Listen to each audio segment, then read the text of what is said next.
everyone, it's Maddie. I'm Abby and welcome to day 2 of the Reading Delve Readathon. So luckily we managed to finish one half of our pairs, so we only have one book officially to read today. Let's get to it. Last night I managed to do quite a bit of reading, so I read all of The Liar's Handbook by Karen David, which was one of the books that I started in my Try a Chapter video. It's really short, it was under 150 pages, so I kind of sneaky read it in order to get something else done, and I didn't feel in the mood to start Tonight the Streets for Hours on the first day because I wanted that to be something that I could fully achieve in the second day. This is all about River, who loves to lie but is also trying to find out the real identity of his stepdad and real dad, and this is all caught up in some political mystery due to his mother's politically activist past. I thought it was a really different read for me and something that I'd never heard of before, but there was a note at the back of the book saying that it was inspired by true events, which just makes it even crazier. I was really impressed with such a short book to tell a whole story as well. That's the same way I felt about Unboxed, which is done in the same style, so I'll definitely be looking out for more books like this. And then because I managed to finish that one quite quickly, I picked up All About Mia by Lisa Williamson.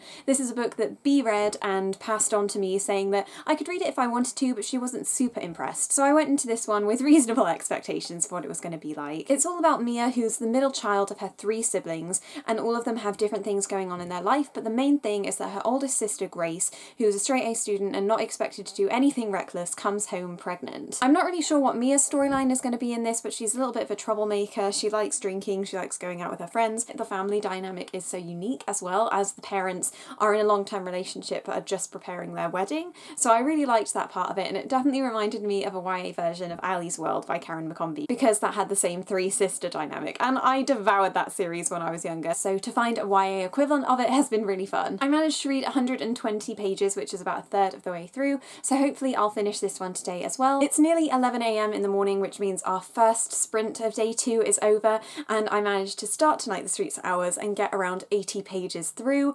This one is around 350 page mark, so I think I can get it done, and I'm loving it so far, like so much more than This Song Will Save Your Life. It's almost crazy to believe they were written by the same person. What I wasn't expecting about this book was for it to be in third person, because it's closely following Arden, but it's done so well. It's like she used magic to craft it. Within the first 50 pages you learn about Arden when she was 8 and how her personality has kind of manifested from a certain instant when she was younger and getting turned into a doll similar to the American Girl dolls. That was really great, and I think she completely captured the voice of an 8-year-old girl whilst also managing to get the 18-year-old girl in the future. On the blurb it tells you that she finds a blog run by a teenage boy who's experiencing the same kind of love life as she is, and she gets enamoured by him, and I was expecting that to come up way sooner, but now we've finally been introduced to that, so I'm excited to see where it goes from here. So last night I started reading A Quiet Kind of Thunder, which I was very excited for, and I got like 70 pages through, and then this morning I'm now up to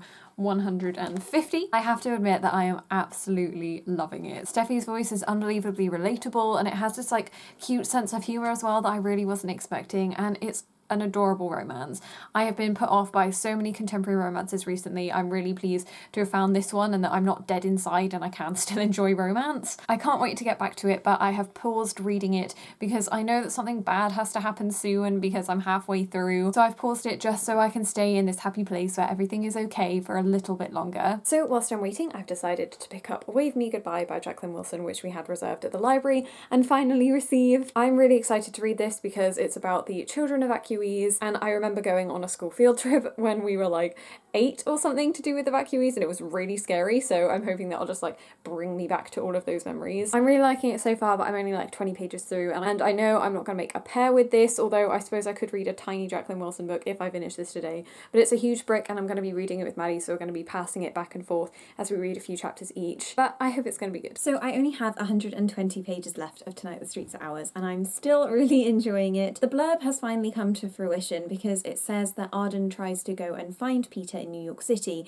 and then realises that the boy on the blog is different from the boy in real life. And she's only just met him. We're 220 pages through, which seems like the majority of the story for the blurb not to happen, and I feel always a bit thrown when that's the case. Luckily I did actually like what happened in its place. I really like the relationship between Arden and her mother. I think it's asking really interesting questions, and it's very much like the relationship dynamic in The Lovely Bones between the mother mother and the younger sister, which is one of my favourite books, by the way, so of course I'm going to like it. I'm also pleased that the best friend has come back into the scene. Lindsay, she was very prominent in the first 50 pages, and then we kind of lost her as we explored Arden's relationship with her current boyfriend Chris, and now she has been taken on the road trip as well, which is really exciting, and she's also a labelled bisexual character in the story, so that's really fun. I said yesterday that I wasn't going to be reading a book with an LGBT character, but this one is so great. We are 10 minutes away from our afternoon sprint session beginning, so I'm just about to set that up, and I'm excited because hopefully I'll be able to finish the rest of this in that time. So I've just finished my book and I really loved it. I think I'm just going to give it 5 stars because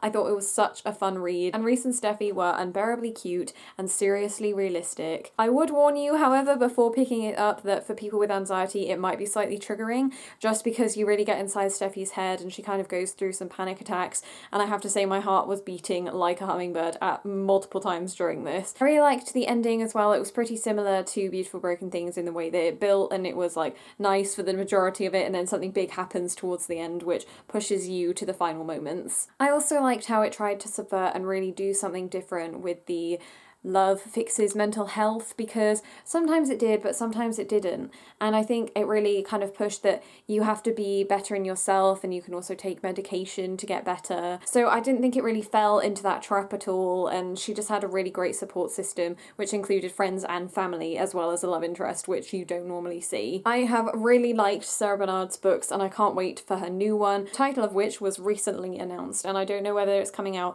late this year or early next year, but either way I'm going to add it to my TBR straight away. I finished!